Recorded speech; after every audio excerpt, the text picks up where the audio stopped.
చేయాల్సి ఉంటది. ఎందుకంటే ఇక్కడ నింపుకోలేము, అంటే మొత్తం అట్లా ఆపి పెట్టలేం కదా, వచ్చింది వచ్చినట్టుగా డైవర్ట్ చేయాల్సి వస్తుంది కదా. కొంత క్వశ్చన్ ఉంచుకుంటారు, తర్వాత లిఫ్ట్ చేస్తారు అక్కడి నుంచి.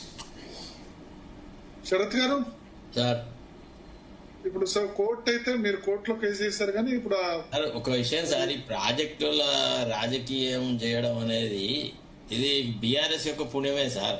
ఇక అదొక పెద్ద మహాద్భుతం, ప్రపంచ అద్భుతం, అది ఇది మేమే చేసినాం, కాంగ్రెస్ వాళ్ళకి సాగునీటి విషయంలో అవగాహన లేదు అది. అని ఈ చర్చ అంతా చేసినట్టుగా వాళ్ళు ఎట్లా డెవలప్ అయినారంటే ఏది ఏమైనా కానీ కేసీఆర్ చేసిన దాన్ని దేన్ని ముందుకు రానియొద్దు అనే ఒక ఆలోచన. అసలు ఇంతకు ముందు మనం ఏమనుకున్నాం, ఉత్తమ్ కుమార్ రెడ్డి కొంత సాఫ్ట్ లైన్ లో ఉన్నాడు అనుకున్నాం, కానీ నిన్న మొన్న ఆయన ప్రెస్ స్టేట్మెంట్లు చూస్తే రేవంత్ రెడ్డి కంటే ఎక్కువగా అక్కసు ఉత్తమ్ కుమార్ రెడ్డికే ఉన్నట్టుంది. అంటే ఆ ద్వేష భావన, ఆ కేసీఆర్ ను రన్ డౌన్ చేయడము, కేసీఆర్ పట్ల విమర్శలు ఎక్కువ పదునుగా పెట్టడం అనేది ఈ 2-3 రోజులలో ఉత్తమ్ కుమార్ రెడ్డి గారు ఎక్కువ చేస్తారు. ఇక అది అంతే, ఇక దాన్ని వాళ్ళు రాజకీయంగానే చూస్తారు అంతే తప్ప రైతులు లేరు, ప్రజలు లేదు, ప్రయోజనాలు లేదు. అంటే ఉత్తమ్ కుమార్ రెడ్డిని కూడా బ్లేమ్ చేశారు కదా ఆయన లిఫ్ట్ చేయట్లేదని. సో ఆబ్వియస్లీ ఆయనకి ఇప్పుడు ఛాన్స్ వచ్చింది సార్. హైకోర్టులో కేంద్రం బీజేపీ గవర్నమెంట్ వాళ్ళు సపోర్ట్ చేస్తారు సార్. అసలు రాష్ట్ర ప్రభుత్వం తరఫున ఒక్కడ అపియర్ కాదు సార్. ఈ రోజు కూడా కేసులో ఒక్కళ్ళు అపియర్ కాదు. ఎడిషనల్ ఏజీ పేరు అన్ని పేర్లు పెట్టినా గానీ ఒక్క సెంట్రల్ గవర్నమెంట్ కౌన్సిలే, అది కూడా ఎన్డీఎస్ఏ తరఫున అపియర్ అయ్యి ఆ లెటర్ ఒకటి సర్క్యులేట్ ఇస్తారు.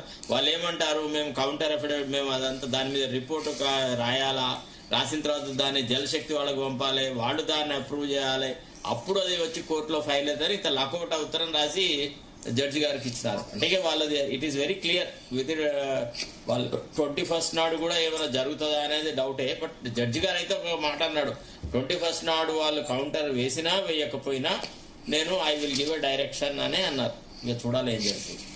భరత్ గారు, ఇప్పుడు ఏ విషయంలో విమర్శలు ఉండొచ్చు కానీ సదర్ మార్ట్ నుంచి మొదలుపెట్టి సీతారామ వరకు 7 బ్యారేజీలు, అందులో ఒకటి ఎల్లంపల్లి అయినా ఇంకా 6 బ్యారేజీలు అది కేసీఆర్ గారి ప్రభుత్వంలో చేయడం వల్ల ఇవాళ గ్రౌండ్ వాటర్ బాగా పెరిగింది. ఎందుకంటే ప్రతి బ్యారేజ్ దగ్గర గోదావరిలో నీళ్లు నిల్వ ఉండడం వల్ల మనకేందంటే ఇప్పుడు అన్నారం సుద్దిల్లా అంటే సుద్దిల్లలో ఏ ఫాల్ట్ లేకున్నా అక్కడ స్టోర్ చేయట్లేదు. అన్నారం విషయంలో ఏంటంటే అది రెక్టిఫై అయినా కూడా ఇంకేదో చిన్న చిన్న పొరపాట్లు ఉన్నాయో సరి చేయాలని చెప్పి సరే ఎన్డీఎస్ఏ పర్మిషన్ ఇచ్చినాకనే చేయనియండి. కానీ గోదావరి నిండు గోదావరిగా ఉండడం వల్ల గ్రౌండ్ వాటర్ బాగా పెరుగుతుంది తెలంగాణలో. ఉత్తర తెలంగాణ అంతా కూడా సీపేజెస్ ఉంటాయి. ఈ సీపేజెస్ వల్ల మనకు అన్ని క్యావిటీస్ లో నీళ్లు వచ్చి ప్రతి బాయి ప్రతి బోరు కూడా ఇవాళ నిండు కనబడడానికి కారణం ఏంటంటే ఈ 7 బ్యారేజీలు అనేటివి కట్టడమే ప్రధానంగా మనకు ఎల్లంపల్లితో పాటుగా మిగతా 6 బ్యారేజీలు కేసీఆర్ గారి హయాంలోనే కట్టారు. ఈ విషయంలో మాత్రం మనం గ్రౌండ్ వాటర్ ను సమృద్ధిగా ఒక్క తెలంగాణలో మాత్రమే చూడగలుగుతాం. భారతదేశంలో ఏ రాష్ట్రంలో కూడా వర్షాలు పడ్డప్పుడే గ్రౌండ్ వాటర్ ఉంటుంది తప్ప వర్షాలు లేనప్పుడు ఉండదు. ఇక్కడ వర్షాలు ఉన్నా లేకున్నా నదులలో నీరు నిల్వ ఉండే ఆ ఫెసిలిటీని కేసీఆర్ గారు క్రియేట్ చేశారు. ఇవాళ రేవంత్ రెడ్డి అన్నాడు, దీన్ని లిఫ్ట్ చేయకపోయినా కూడా పంటలు పండుతున్నాయంటే గ్రౌండ్ వాటర్ సపోర్ట్ కూడా బాగానే ఉంది. మీరు లెక్కలు తీసినట్టయితే 60 నుంచి 70% ఆ పొలాలలో ఉన్న బోర్లు బావులలో నీళ్ల వల్లనే మనకు పంటలు ఎక్కువగా పండుతున్నాయి, డైరెక్ట్ కెనాల్ వాటర్ కంటే కూడా. ఈ విషయాలన్నీ అవగాహనలోకి తీసుకోవాలి. ఓకే ఓకే, మన కాలర్స్ కూడా తీసుకునే ప్రయత్నం చేద్దాం. కాలర్స్ తో కూడా చాలా రోజులైంది దీని సంబంధించి మాట్లాడక. శరత్ గారు, సరే ఇప్పుడు మీరు సరే హైకోర్టులో కేసు వేసారు, అది మళ్ళీ 23వ తేదీ వాయిదా పడదు, అప్పటి వరకు అవుతుంది, 21 వాయిదా అవుతుంది. బట్ ప్రభుత్వం అయితే అష్యూరెన్స్ ఇచ్చింది, జూలై వరకు రిపేర్ చేస్తామని చెప్పారు. నెక్స్ట్ ఇయర్ జూలై, ఇప్పుడు కాదు, నెక్స్ట్ ఇయర్ జూలై అంటే నెక్స్ట్ సీజన్ కి అయితే చెప్పాలి కదా. ఇప్పుడు ఈసారి పెట్టిన ప్రెషరు, ఎందుకంటే ఈసారి చాలా దగ్గర నుంచి ప్రెషర్ వచ్చింది ఏంటంటే కూలిపోయితో కట్టకుండా అట్లే ఉంటారా, అటు తుమ్మిడి కట్టారు, ఇటు మేడిగడ్డ కూడా రిపేర్ చేయరు, ఎన్ని రోజులు అట్లా ఉంటారన్న ప్రెషర్ వచ్చింది కదా.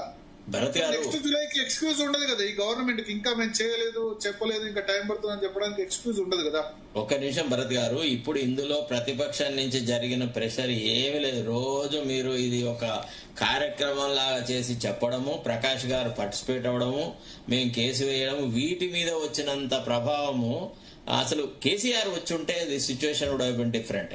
ఇక వీళ్ళు ఏదో చేస్తే వీళ్ళను ఒట్టిగా చాలా అంటే కేసీఆర్ వచ్చుంటే ఇప్పుడు మీరు అన్నారు కేసీఆర్ రావాలని, కేసీఆర్ వచ్చుంటే అవి చూడండి మేడిగడ్డ అవసరం లేకుండానే ఎల్లంపల్లి నుంచి వాటర్ అప్పుడు అసలు ఈ ఇష్యూ అప్పుడే తేలిపోతుండే. ఎన్డీఎస్ఏ వాళ్ళ టీం వస్తుండే, వెరిఫై చేస్తుండే, వీళ్ళు ఏ రకంగా రిపేర్ చేయలేదు అనే విషయం బయటకు వస్తుండే, ఎందుకు చేయలేదు అనే దాని మీద చర్చ వస్తుండే. It would have taken a different shape all together. సరే వర్షాలు పడడం పడకపోవడం అది రేవంత్ రెడ్డి పుణ్యమా అని వర్షాలు పడలేదు, లేదా కేసీఆర్ లేడని పడ, అట్లా కాదు. వాళ్ళిద్దరిని దాంతో పోల్చొద్దు. మంచి మాన్సూన్ రావాలనే కోరుకుంటారు ఏ రైతైనా కానీ. వర్షాలు పడద్దు అని ఎవరు అనుకోరు, వర్షం పడాలనుకుంటారు. అయితే విషయం ఏంటంటే ఈ ప్రెషర్ అనేది ఇది తాత్కాలికమే, అయిపోయింది. ఇక మళ్ళా నెక్స్ట్ ఇయర్ జూలై వరకు